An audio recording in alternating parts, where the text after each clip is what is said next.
My name is Madeline. I'm 31, and for the past 3 years, I thought I was building a life with the man I loved, James.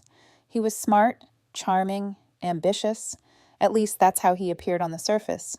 And like any engaged couple, we had been dreaming about our engagement celebration, a 5-day beach resort trip, a chance to escape the city, celebrate our love, and, honestly, show off a little on Instagram. I had booked it all months in advance. Oceanfront suite, couples massage, sunset dinner cruise. Total cost? Around $4,800, mostly charged to our joint card. James had been between paychecks, so naturally I covered the booking. I didn't complain. I wanted to see him smile in the sunset photos, wanted him to feel spoiled. But now, lying in my bedroom 3 days before we were supposed to leave, I felt awful. Body aches, fever, the works. My chest burned every time I breathed. 102 degrees of pure misery. I texted him, my thumb shaking as I typed, "Babe, I feel really sick. Can we push the trip back a few days?" 30 minutes later, his reply blinked on my phone. "No, I already requested the time off work. We're going." End of discussion. I tried calling. My voice was hoarse, weak. "James, I can barely stand. I won't enjoy anything, and I don't want to get you sick." There was a long sigh on the other end. He sounded annoyed, like I was the most inconvenient person on the planet. "You always do this, Madeline. You always find a way to ruin things." I stared at the ceiling, fever burning through my bones, trying to process that sentence. Ruin things? I had the flu. I didn't choose this. But James's mind was made up. "I'm going. You can stay home if you want to be dramatic," he said. "You're going to miss the trip. Someone should enjoy it."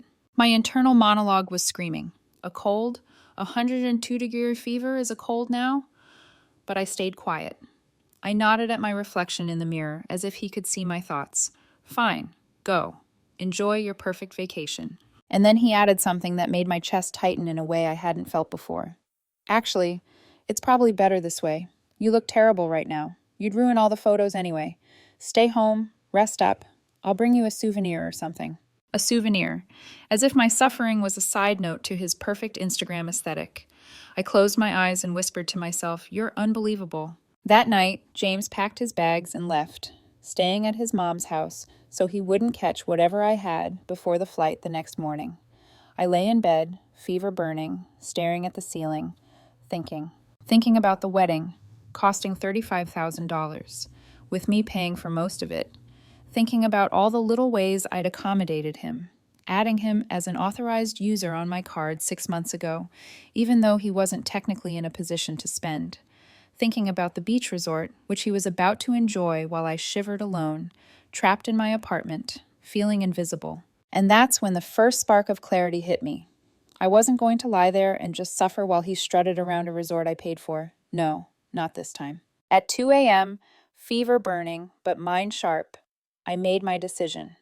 I logged into the account, found the authorized user section, clicked remove, and confirmed. Then I called the resort, calmly, politely, but with a new edge to my voice that surprised even me. "I'm the primary cardholder," I told the billing department. "I will not be authorizing any charges for this reservation under the current card." The woman on the phone tried to reason with me. "Ma'am, your guest is scheduled to check in tomorrow. Without a valid payment method, we can't release the room." I smiled faintly. Fever or no fever, it didn't matter. She can figure that out herself. No message necessary. I hung up, took some NyQuil, and collapsed into the mattress, a strange mix of relief and guilt washing over me. I had made a decision that was bold, risky, and maybe petty, but I couldn't let myself be invisible any longer. I couldn't let James's entitlement dictate my suffering. The next morning, as I lay under the blankets, my phone erupted. 23 missed calls, 52 texts, all from James. "WTF, what's wrong with you?" Then the card declined. "Everyone in the lobby is staring at me. This is abuse." I didn't respond. Not yet. I let him stew. I let him feel the frustration of someone finally standing up. And as I drifted back into fevered sleep, I realized something important. The flu hadn't just knocked me down physically. It had opened my eyes. I wasn't a backup plan, I wasn't invisible, and for the first time in 3 years, I was ready to show James exactly where he ranked in my priorities. By the next morning, I felt weaker physically, but sharper mentally. Fever or no fever, I wasn't about to let James turn my sickness into another opportunity to make me feel small. My phone was still buzzing, messages piling up, each one more frantic than the last. "You can't do this. I'm at the resort. Everyone is staring at me. This is emotional abuse." I stared at the text, my hand hovering over the screen. Every instinct screamed at me to apologize, to calm him down, to smooth the situation. But a different part of me, the part that had been buried under years of compromise, took control. No, not this time. I dialed the resort, calmly, polite, but with an edge I hadn't used before. "I'm the primary card holder for the reservation. I need to update the payment information," I said, my voice steady. "The authorized user has been removed from the account. Any charges attempted on the previous card will not be honored." The woman hesitated. "Ma'am, the guest is scheduled to check in tomorrow. If there's no valid payment, we may have to cancel the reservation." I let a small smile creep onto my lips. "She can figure that out herself. Thank you." I hung up. I sat back on the edge of the bed and let out a slow breath.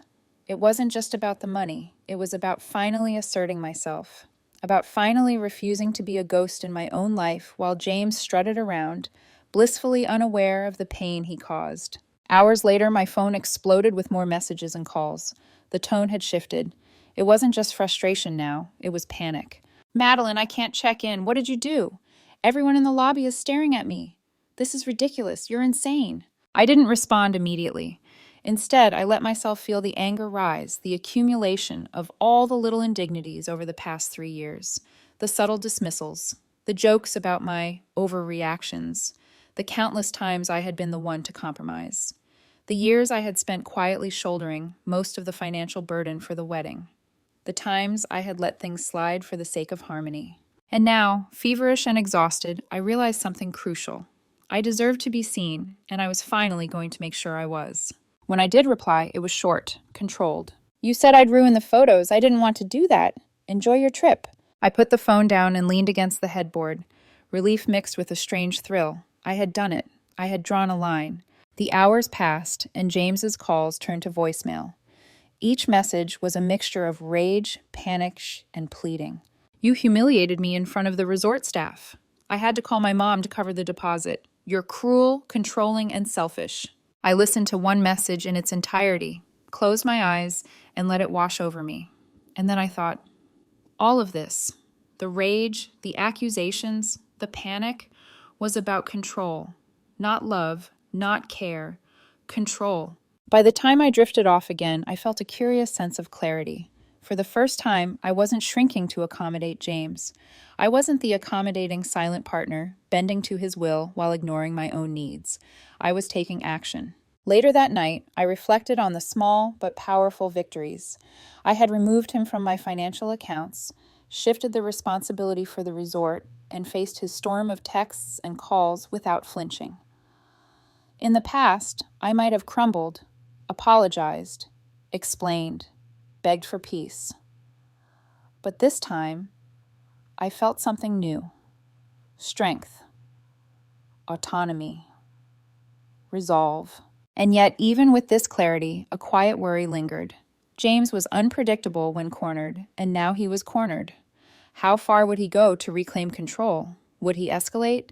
Would he bring his mother, his friends, his entire social circle into the drama? I didn't have the answers, but one thing was certain. I wasn't going to back down. Not this time. Not for anyone. As I lay in bed, fever still flaring, I allowed myself a small, private smile. For the first time in a long time, I had chosen me over his convenience, his image, his comfort.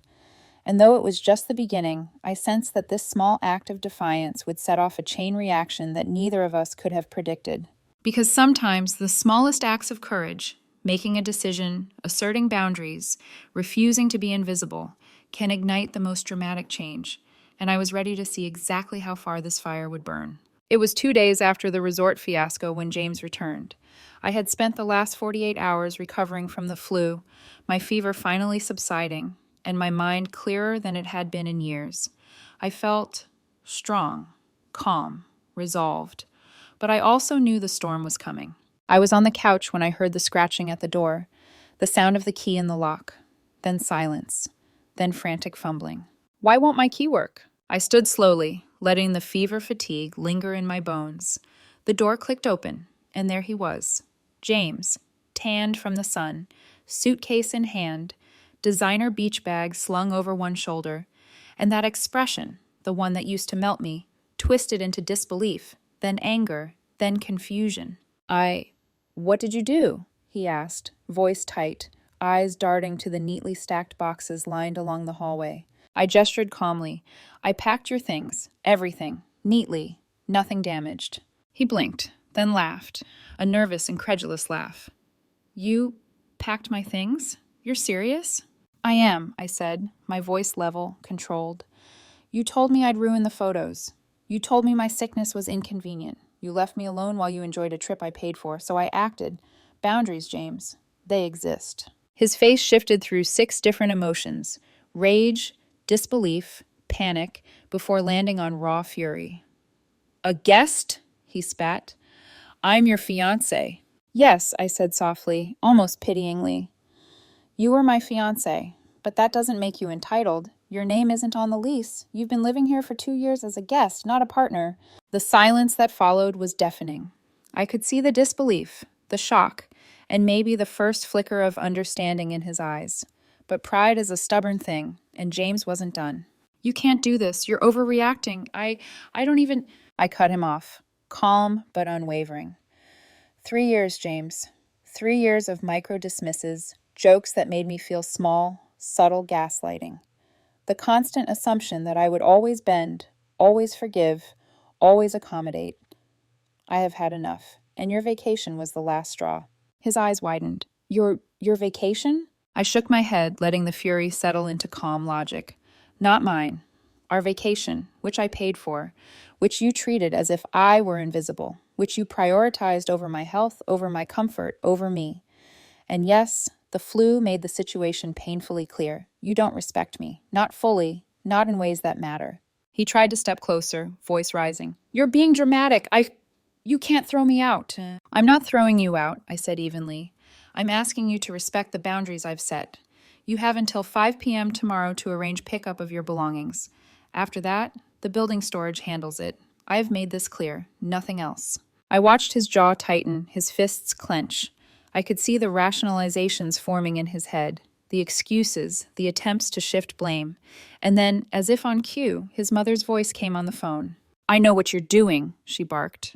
You're trying to humiliate my daughter. You can't treat her this way. I held the phone steady, listening. She launched into a tirade about her innocent child and how I was cruel, controlling, and wrong. I let her vent, letting the words wash over me, while I silently cataloged every accusation. Every one of them fell flat against the truth. James had left me sick, ignored my needs, and prioritized his Instagram-perfect getaway over me. When she finally paused, I spoke, calm, direct. Yes, she went on the trip alone because I was sick. Yes, I removed her as an authorized user on my credit card. Yes, the room may have been disrupted. But none of this changes the fact that she has the right to set boundaries and expect respect. Your daughter's behavior may feel justified to you, but it is not a justification for undermining my well-being. There was a pause, then a click as she hung up. I turned to James, who was pale, caught between shock and fury. You really did this? Over a comment? He asked, incredulous. No, I said softly, but my gaze cut him down. Over 3 years of being told I was dramatic. Over 3 years of bending so you could feel comfortable. Over 3 years of prioritizing everything else above me. This wasn't about one comment. It was about finally seeing clearly. Tears welled in his eyes. Not fear, not sadness, but a strange mix of panic and helplessness. You can't just... I can, I said firmly. I did, and I will again if I must, because my health, my dignity, and my self-respect are not negotiable. He stared at me, speechless. For a brief moment, I saw him as he really was, a man unprepared for a woman who finally refused to be invisible. I turned back to the boxes, arranged neatly, each one a symbol of the boundaries I'd drawn, the life I was reclaiming. James's silence stretched long, thick with disbelief and the bitter taste of reality. And for the first time in years, I felt a strange, liberating calm. The confrontation wasn't over, not entirely, but I had made my position crystal clear. I was done being small, invisible, or secondary. Not just for a vacation, not just for James, but for my entire life. The next few days felt like walking through a storm in slow motion. James's rage didn't vanish once he left the apartment with his belongings. It grew, metastasized, and took on new forms. First came the calls from wedding vendors, florist, photographer, venue coordinator, every single one asking if the wedding was still on, because James had apparently been calling, claiming I might postpone indefinitely, claiming he needed to protect the deposits. He painted a picture of me as irrational, indecisive, even controlling. Exactly the narrative he had spent years subtly crafting. I listened patiently, gathering facts and taking notes. The venue alone had a $5,000 deposit, $2,500 non-refundable. The photographer wanted $1,800 up front, half non-refundable. Florist, DJ, catering, roughly $8,500 in non-refundable deposits scattered across 6 vendors. I took a deep breath. This was no longer just about James or the resort. This was about documentation, boundaries, and protecting what was legally mine. I called my attorney, laying out every detail. The credit card removal, the lease in my name only, the resort incident, the wedding deposits, the canceled reservations, the communications with vendors. Then came the certified letter from his lawyer. My stomach sank slightly as I opened it, expecting threats. But even this, I was prepared for. They demanded the return of gifts, shared property, compensation for emotional distress, reimbursement for the resort trip, and every conceivable financial grija mess they could concoct. Total, just over $14,000. I read it, then set it down and exhaled slowly. This was nuisance behavior. Empty threats designed to intimidate me into paying for the consequences of his own actions. I forwarded everything to my attorney and stayed calm. Each demand was met with documented evidence, receipts, account statements, contracts. Furniture I bought before our relationship. The couple's retreat paid entirely by me. Wedding deposits and payments documented. Every financial claim he or his lawyer made was unsupported by facts. 2 days later, I heard nothing. No response. I smiled faintly. Even his lawyer likely realized there was no case to pursue. The storm was still there, but the waves had hit the rocks. Meanwhile, James' mother tried to insert herself repeatedly, calling to chastise me for humiliating her daughter. I let her rant, silently cataloging each accusation, each attempt to manipulate. I kept calm. Legal counsel handled the messages from that point onward. And then, a surprising twist. His father, someone I barely knew, texted me privately. "I've heard both sides. You're not crazy. You did the right thing. She's always been entitled. You're the first person who held her accountable." We met for lunch days later. He shared stories, past ex-boyfriends who were accused of being controlling, jobs she lost due to poor judgment, friend groups fractured by lies, all patterns of the same entitlement I had seen firsthand. His final words resonated. "You're strong. You're not the problem. She needs to face consequences, and you're doing just that." It was validating, yes, but also chilling. It confirmed just how entrenched James's behavior was, and how much of it had been enabled by others. I realized that my fight wasn't just personal. It was against a system of enablers, a pattern that had allowed his entitlement to flourish unchecked. Then karma, in its quiet but perfect way, stepped in. I later learned that James had been manipulating his firm's expenses, personal dinners, trips, even parts of our vacation, claimed as business-related. HR had been investigating quietly for months. When the breakup became public knowledge, they connected the dots. 2 weeks later, James was fired for fraud. Not because I exposed him, but because his own pattern of entitlement and carelessness caught up with him. I didn't gloat. I simply observed, knowing that justice had its own timing. And it wasn't just financial or professional. Friends and acquaintances began to see the truth. Those who knew us both understood what had really happened. The mutual friends who had been unsure slowly aligned with reality. Some neutral, some supportive, but the people who mattered recognized my integrity. And me? I began to feel something I hadn't in years. Freedom. Real, tangible freedom. My apartment felt lighter. I cooked again, proper meals for myself. No criticism, no judgment, no gaslighting. My life, my rules, my health, my dignity, my happiness, all mine to protect. For the first time in a long time, I realized the most powerful consequences of all weren't legal or financial. They were personal. James's storm had passed, leaving me standing, stronger and clear-eyed. I was done being small. I was done being invisible. And I knew, with a quiet certainty, that this chapter of my life had closed, not with chaos, but with clarity, autonomy, and hard-earned respect. It had been nearly a month since the flu that changed everything. The storm of texts, calls, and legal threats had passed. James was gone from my apartment, his belongings neatly stored or picked up. The boxes that had once symbolized confrontation now felt like markers of transformation. Sitting by the window one evening, a cup of tea warming my hands, I reflected on the whirlwind.